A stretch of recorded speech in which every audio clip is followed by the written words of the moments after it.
ingin saya sampaikan bahwa beberapa hari yang lalu terjadi peristiwa di Kendal dan diberitakan oleh banyak media dengan versi mereka. Diberitakan oleh media dengan versi mereka. Nah, kami dari Front Pembela Islam sudah membentuk tim investigasi DPP FPI untuk melakukan investigasi agar bisa mengetahui apa yang sebenarnya terjadi. Itu yang pertama. Yang kedua, kita juga sudah minta Dewan Pimpinan Daerah Front Pembela Islam Provinsi Jawa Tengah untuk membuat kronologis lengkap. Yang mana kronologis itu dikirim ke DPP FPI juga mesti dikirim ke berbagai media. Nah, tapi tidak satupun media yang sudi untuk memuatnya. Nah, sebab kalau itu dimuat, kepentingan media, kepentingan pribadi media untuk memojokkan FPI itu menjadi tidak terwujud, saudara. Ini permainan media yang luar biasa. Tapi nggak apa-apa, walaupun tidak dimuat, yang penting mereka sudah laksanakan prosedur untuk membuat kronologis sebagai bentuk klarifikasi. Saya tidak akan cerita panjang lebar. Pandangan media sangat-sangat negatif sekali. Tapi yang menarik, barusan datang tamu kita, ini Kiai Haji Abdul Aziz. Beliau salah satu pimpinan Jamaah Tabligh yang ada di Jawa Tengah. Bukan dari FPI, Jamaah Tabligh. Nah, barusan beliau menyampaikan salam buat antum semua. Dan beliau minta maaf harus segera ke bandara airport karena pesawat beliau jam 9. Nah, sebetulnya kedatangan beliau ini saya sendiri tadi tidak paham untuk apa. Barusan beliau bicara, beliau menyampaikan bahwa peristiwa Jawa Tengah, tolong DPP FPI jangan mudah menyalahkan FPI Jawa Tengah. Karena kata beliau tahu persis apa yang terjadi. Nah, beliau tahu persis kalau FPI itu sudah mengikuti prosedur yang ada. Nah, dan beliau juga sudah ikut turut mendatangi semua instansi pemerintah yang ada di Jawa Tengah untuk mengklarifikasi, menjelaskan apa yang sebenarnya terjadi. Intinya, Kiai Haji Abdul Aziz yang baru saja meninggalkan tempat barusan menyatakan murni bahwa peristiwa Jawa Tengah adalah FPI lawan preman pelacuran, bukan melawan masyarakat. Ini jadi menarik ini. Ada media memberitakan FPI lawan warga. Ada kiai dari Jamaah Tabligh, bukan dari FPI, sudah. Jauh-jauh datang dari Semarang kemari hanya khawatir nanti DPP salah paham dengan DPD, mengambil langkah-langkah tindakan-tindakan administratif. Karena betul, DPP membentuk tim investigasi. Kalau hasil investigasi kami menyatakan ternyata DPD FPI salah, tidak menjalankan sesuai prosedur, kita akan mengambil tindakan. Mulai dari peringatan, pembekuan, sampai kepada pembubaran. Itu sudah aturan standar di FPI.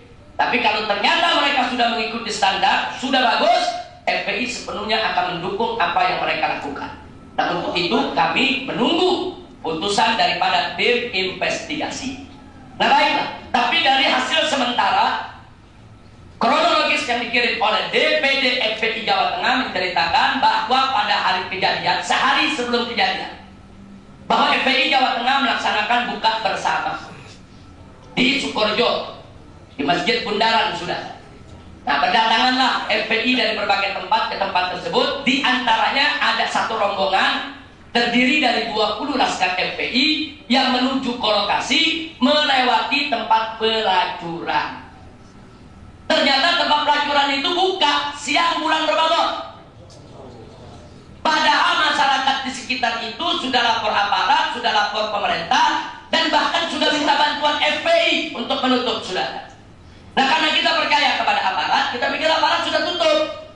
Ini menurut DPD FPI Jawa Tengah. Ternyata begitu liwat masih buka. Ini 20 orang langsung masuk ke lokasi pelacuran. Saudara minta tempat tersebut ditutup. Kadang-kadang 20 orang nekat juga. Nanti mau niru Abdullah ibn Mas'ud yang sendirian, saudara, masuk sarang musuh. Ini 20 orang masuk sarang musuh. Nah, akibatnya apa? 20 orang ini dikejar-kejar oleh preman yang ada di lokasi. Nah, ini jadi supaya kita tahu, sudah. Nah, akhirnya 20 orang ini sebagian luka, menyelamatkan diri, ikut buka bersama, tapi besoknya datang lagi, saudara. Kali ini datang dengan lebih besar lagi, 26 orang. Bukan 2000 orang, 26 orang. Tapi kali ini datang dengan Kapolres. Artinya melapor ke Kapolres minta ditutup, Kapolres juga turun di lapangan. Minta ditutup. Sudah tidak ada bawa senjata, bukan bawa berat. Setelah nonton, diskusi di lapangan, akhirnya ditutup oleh Kapolres, sudah. Selesai ditutup, 26 orang ini balik.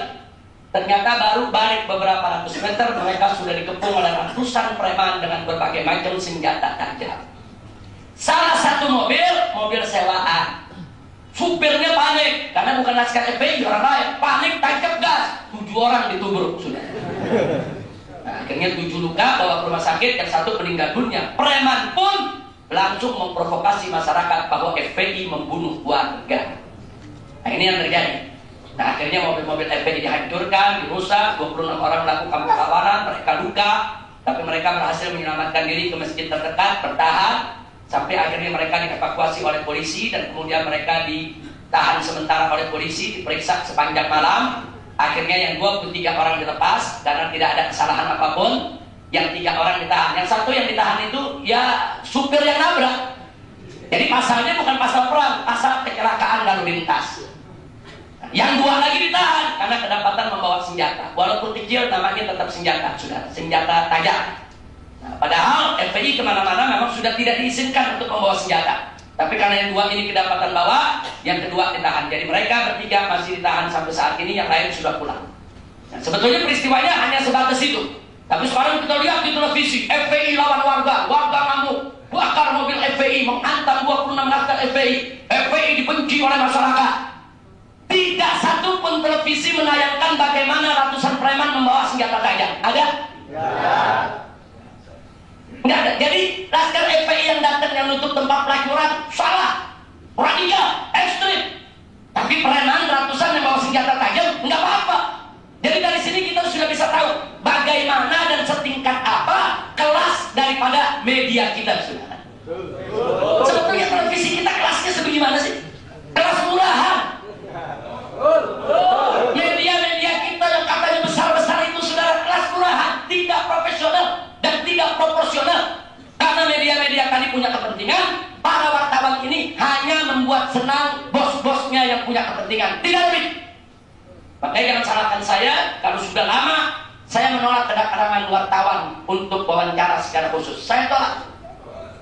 Saya tidak pernah terima lagi wartawan sampai hari ini, kecuali kalau wartawan itu berhasil menjegat saya pada event-event tertentu. Kita lagi ke DPR, keluar, kemudian dijegat pada wartawan, 1-2 pertanyaan, masih kita layani. Di luar itu tidak, sudah. Karena percuma, kita bicara 1 jam yang dimuat 5 menit. Kita bicara 2 kalimat dipotong yang dimuat 1/3 kalimat, sudah. Nah, intinya apa? Mereka hanya mencari peluang untuk memojokkan kita. Nah, karena itu saya tidak peduli dengan itu semua. Tim investigasi kita tetap kerja. Dan saya hanya minta, karena kebetulan hari ini juga teman-teman di Jawa Tengah sedang mendengarkan acara ini. Dan kita minta kepada DPD FPI Jawa Tengah untuk tetap wajib melakukan evaluasi, introspeksi diri. Mungkin jangan-jangan ada kesalahan, apakah di administrasi, apa di prosedur, atau salah strategi, saudara. Tadi kan Muhammad bin Mas'ud sendirian bisa bubarin ribuan orang, saudara. Sendirian dia bubarkan musuh, saudara. Dengan apa? Siasat, strategi.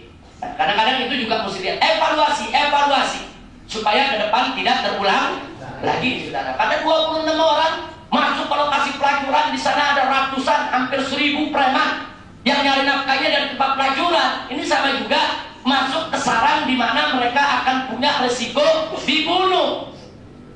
Nah, di sini mesti dilihat apakah strateginya sudah benar atau belum. Apakah strateginya sudah mantap atau tidak. Kami minta DPD FPI Jawa Tengah tetap untuk mengevaluasi, introspeksi diri.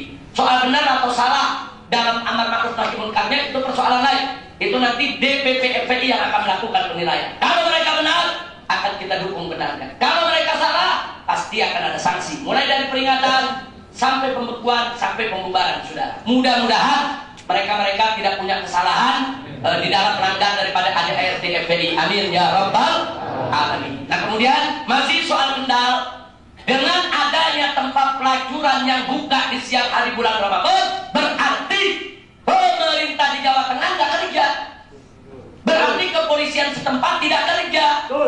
Padahal Bapak Kapolri Jenderal Timur Pradopo sebelum Ramadan sudah memberikan arahan kepada seluruh Kapolda di seluruh provinsi di Indonesia untuk secara proaktif mengamankan dan menjaga kemuliaan bulan Ramadan. Untuk secara proaktif memerangi segala bentuk penyakit masyarakat. Kalau bahasa polisi, penyakit masyarakat, disingkat PAKA. Apa itu penyakit masyarakat? Pelacuran, perjudian, minuman keras. Kalau bahasa kita adalah maksiat. Sudah diamanatkan oleh Kapolri. Jadi semua tempat maksiat itu disikapi, ditindak. Jangan mengganggu ketenangan umat Islam untuk berpuasa. Berarti arahan Kapolri sudah bagus belum? Sudah bagus, sudah. Nah, sekarang kita meminta pertanggungjawabannya. Bagaimana Kapolda di Jawa Tengah? Kalau Kapoldanya sudah memberikan arahan kepada Kapolres, berarti kita minta pertanggungjawaban Kapolres di Kendal. Apa yang kau sudah kerjakan? Kok ada tempat pelacuran? Saudara, ada perempuan-perempuan menjajakan diri siang bulan hari Ramadan. Kendal itu mayoritas Muslim, daerah Muslim. Nah, ini jadi persoalan. Nah, apakah hal semacam ini disoroti oleh televisi? Yang disorot cuma FPI. Udah FPI jadi korban disorot tadi sudah. Udah disorot dijelekin.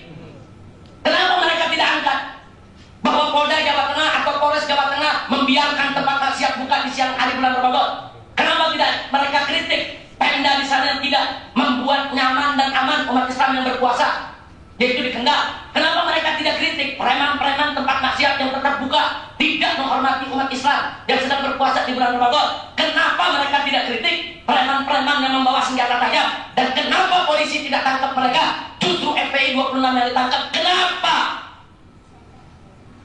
Nah, ini menjadi kritik kita, dan ini bagian akan kita investigasi, saudara. Nah, itu saja. Bagi mereka yang mau tahu lebih jauh, silakan buka website FPI, www.fpi.org.id.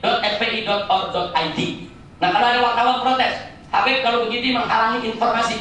Kalau nggak mau diwawancarai, berarti Habib ini menyembunyikan informasi dari wartawan. Saya tidak pernah menyembunyikan informasi. Anda mau informasi, buka website FPI, selesai. Kan wartawan bisa buka website FPI. Di sana kan ada pernyataan daripada pimpinan-pimpinan FPI. Silakan mereka kutip kalau mereka mau kutip. Kalau mereka tidak mau kutip, saya juga nggak mikirin kok, masa bodoh. Betul? Jadi kita jangan bergantunglah kepada wartawan-wartawan yang suka memusuhi umat Islam, sudah.